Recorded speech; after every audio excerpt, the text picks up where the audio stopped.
Hi, Chandler Holloway for Casio here, and I'd like to welcome you to part 1 of my tutorial series on the song mode features of the CT-X700 and 800. Even though these are the entry-level CTX models, there's still a ton of functionality and features to cover, so let's get started. This video series will be split into 4 separate comprehensive parts, with multiple videos in each part to cover specific topics. The first 3 parts are releasing all at once, and they'll cover basic song mode operations, the lesson mode features, and user data transfer respectively.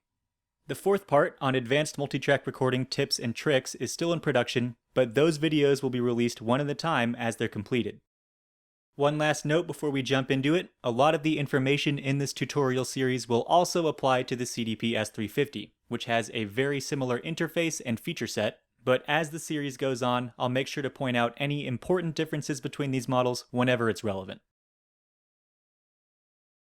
The rhythm controller and the song controller both share the same set of buttons on the front panel, so depending on what mode you're in, the controls are going to trigger different functions.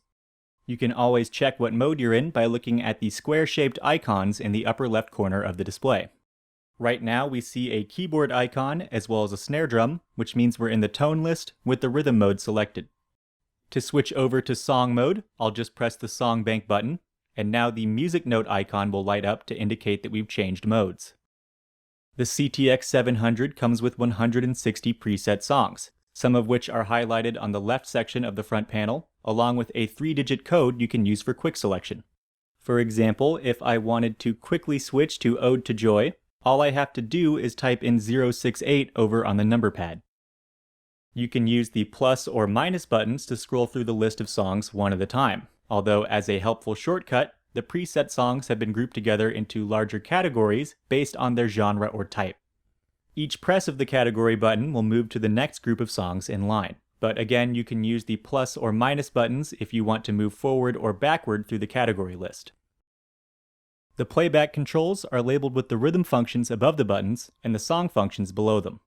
Pressing the play stop button will start song playback after a 1-measure pre-count.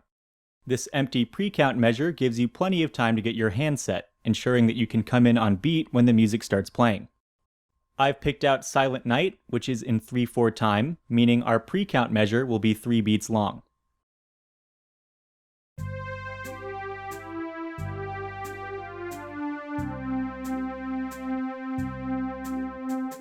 If you want to play along with a metronome for timing purposes, pressing the play button and the metronome button at the same time will start song playback with the click track enabled.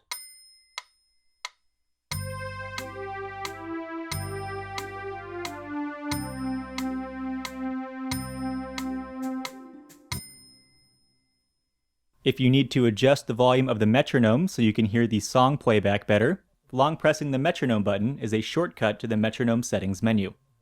The first item you'll see in here is beat, which controls the time signature of the metronome, but you can use the left or right arrow button to bring up volume, and then use the minus button to lower that value as much as you need to.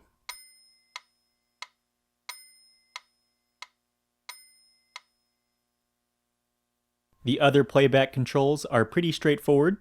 The pause button will pause song playback at any point. If I press it again, it will resume from where I left off.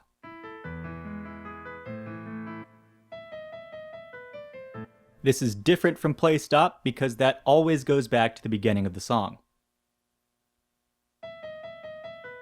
The fast forward and rewind buttons let me move throughout the song in 1-measure increments. You can also press and hold these buttons if you need to skip around faster. Now, if you want to focus on a difficult section of a song by looping it repeatedly for practice purposes, the easiest way to set that up is the A-B loop feature. The A point is the beginning of your loop, and the B point is the end. So let's say in my example, I wanted to loop measures 20 through 23. To do that, I'll unpause, and when it gets to the measure I want to be the beginning of my loop, I'll press the A-B button. Here's measure 20, press A-B, and as you can see on the display, the A-B icon is now flashing. That means my loop is open, and to close it, I need to set a B point. So I'll unpause.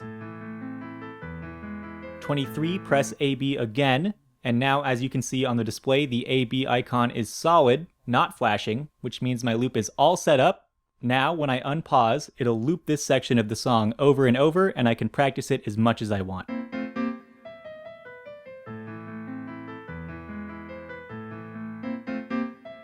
If I don't want it to keep looping over and over, I just have to disable the repeat toggle function. The button for that is over here on the far left, and when I press it, the repeat icon will dim out, and now it'll play through my loop once and then stop.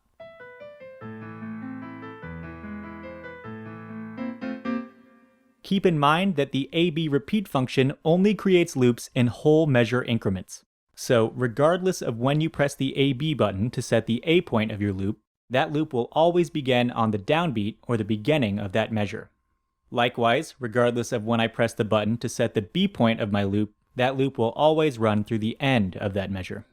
With that in mind, if the section you're looking to practice has some pickup notes leading into it, you may want to start your loop a measure or two earlier than you normally would.